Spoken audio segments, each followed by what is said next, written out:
Yan, good morning mga farmer. Mga farmer yan, no, ginawa natin ito na temporary na na pa-conditionan para hindi siya masyadong magastos mga farmer. Ay dito, idinikit ko na lang siya sa pader, tapos temporary din yung mga tukod. Tapos ito mga farmer, ano lang yan, ito yung ganyan yung tawag dito, yung pinakaharang dito. Yan yung divider nung paanakan dun sa inahin. Kinuha ko ng mga farmer. Tapos ito yung pintuan.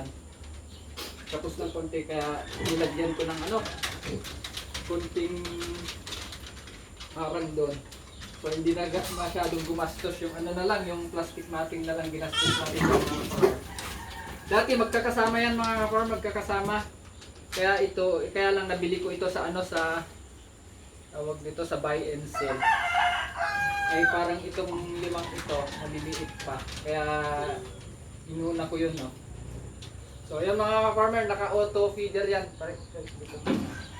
Yan, marunong nang magbukas yan mga farmer. May taklog yung auto feeder natin. May taklog yan mga farmer. So ganito yan mga farmer dito.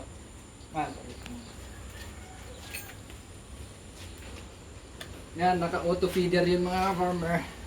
Pag kumakain sila, ganyan. Dito, sa itong nakain. Kain. May mga taklob yan mga farmer. So kung mapapansin nyo, maliliit lang ito. Tama lang yung kanilang muso. Kasi kahit hanggang patiner na yan mga farmer, saktong-sakto lang yung muso nila. Para hindi magdumi yung pakain. Yan Ito lang yung ginawa kong sukat. Pagkain nila yan. So nasubukan ko na yan mga farmer nung huling alaga ko. Ganyan yung So yan walang masyadong nasasayang na pagkain mga farmer kahit unlipid.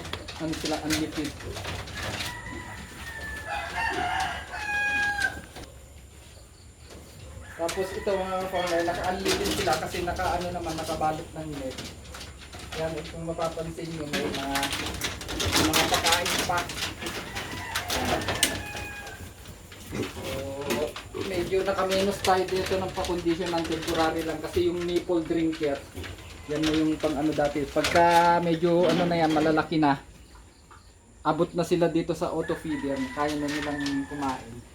Lalabas ko na yan mga farmer katulad ng mga yan.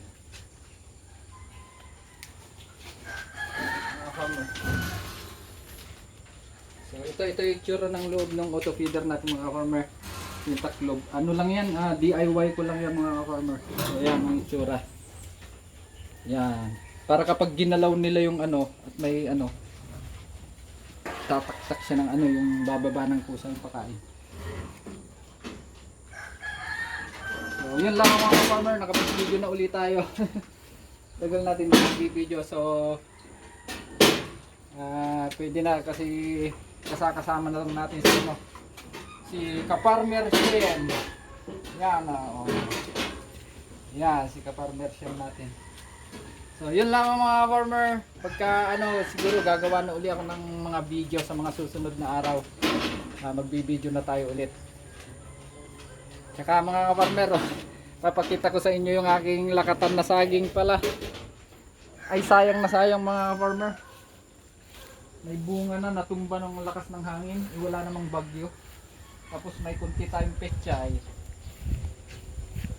May kangkong din tayo mga farmer. Yung sa kamatis natin mga farmer, pinuti na. Tapos ito yung mga madre de agua natin, yung mga yan. Madre de agua yan. Farmer, hanggang dito na lang kasi naambon. Thumbs up tayong lahat yan.